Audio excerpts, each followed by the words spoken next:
रात के अंधेरे में जब दुनिया सो जाती है, जब टीवी पर चल रहे चैनल शांत हो जाते हैं, जब दूर कहीं किसी बिल्डिंग की चकाचौंध रोशनी डिम हो जाती है, तो 10 बाई 10 के इस कमरे में शोर होता है।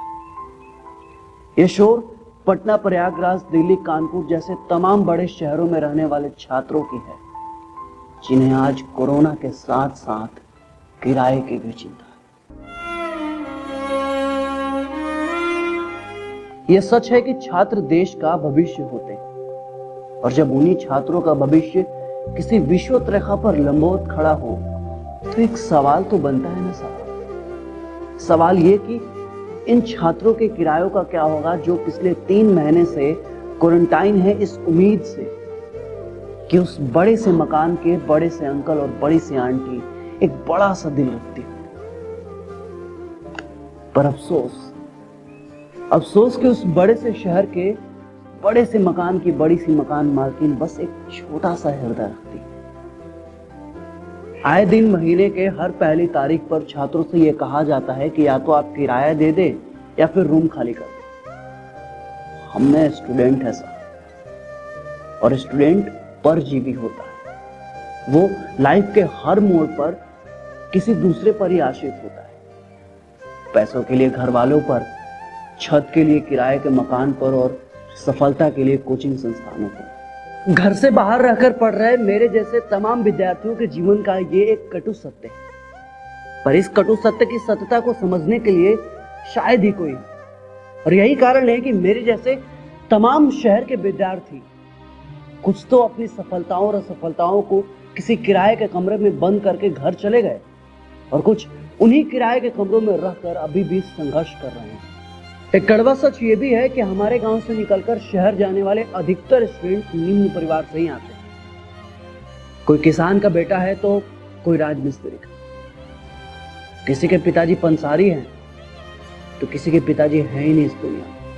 हम बात कर रहे हैं उन संतोषी परीक्षार्थियों की जिनके लिए 2020 आखिरी चांस था, न सिर्फ उम्र के लिहाज से बल्कि बाबूजी के हैसियत के लिहाज से। हम बात कर रहे हैं उस पिता के जिसने ट्रेन पकड़ाते समय अपने बेटे से कहा था कि खेत का आखिरी टुकड़ा भी रहन रख रहे हैं बबुआ, तुम पे पूरा भरोसा है।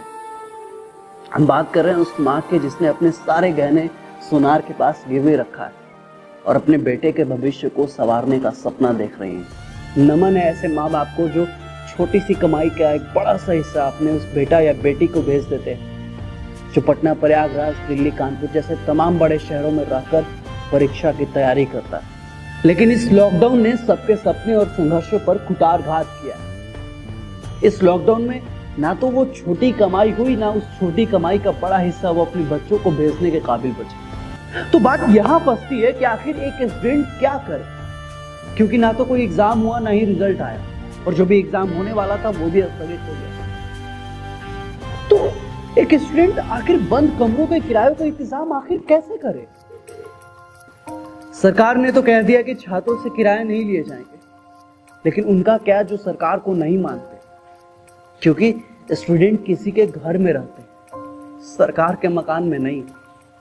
हम और आप स्टूडेंट हैं और इस बात को बखूबी जानते हैं कि इसी प्रयागराज में कितने मकान मालिक हम स्टूडेंट के किराए पर ही आश्रित हैं। फिर उनका हमसे किराया वसूलना तो लाजमी है। फिर सरकार हमारी समस्याओं को क्यों इग्नोर कर रही है?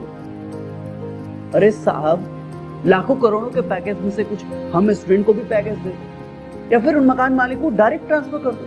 हम भी नहीं चाहते साहब कि हमारी वजह से किसी का नुकसान हो, क्योंकि जब हम सशक्त थे, जब हमारे घरों में आमदनी थी, तब हमने भी किसी से नहीं कहा कि हमें मुफ्त में रहने की व्यवस्था की जाए।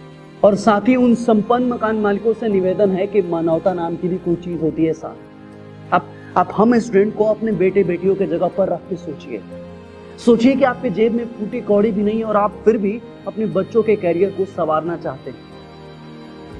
तब आपको शायद हमारा दुख समझ में आएगा। इस लॉकडाउन में जब सब एक साथ खड़े हैं, तो आप हमारे साथ क्यों नहीं खड़े? हमें आपकी भावनाओं का हाथ करने का कोई हक नहीं है, और नहीं हम आपसे कोई राजनीति चाहते। पर इस वक्त हम मजबूर हैं। जब हम सफल होते हैं तो मुझे लगता है कि आपको भी हमारे माँ बाप की तरह ही हम पर गर्व होता होगा। मुझे पता है सब कुछ एक दिन सामान्य हो जाएगा, मेरे पिताजी फिर से पैसे भेजेंगे, हम आपका किराया फिर से चुकाएंगे। हमारी स्टडी की रफ्तार 4 गुनी तेजी से बढ़ेगी। फिर से एग्जाम होगा, फिर से रिजल्ट आएगा और हम फिर से सफल होंगे। और तब हम आपका नुकसान जरूर चुकाएंगे।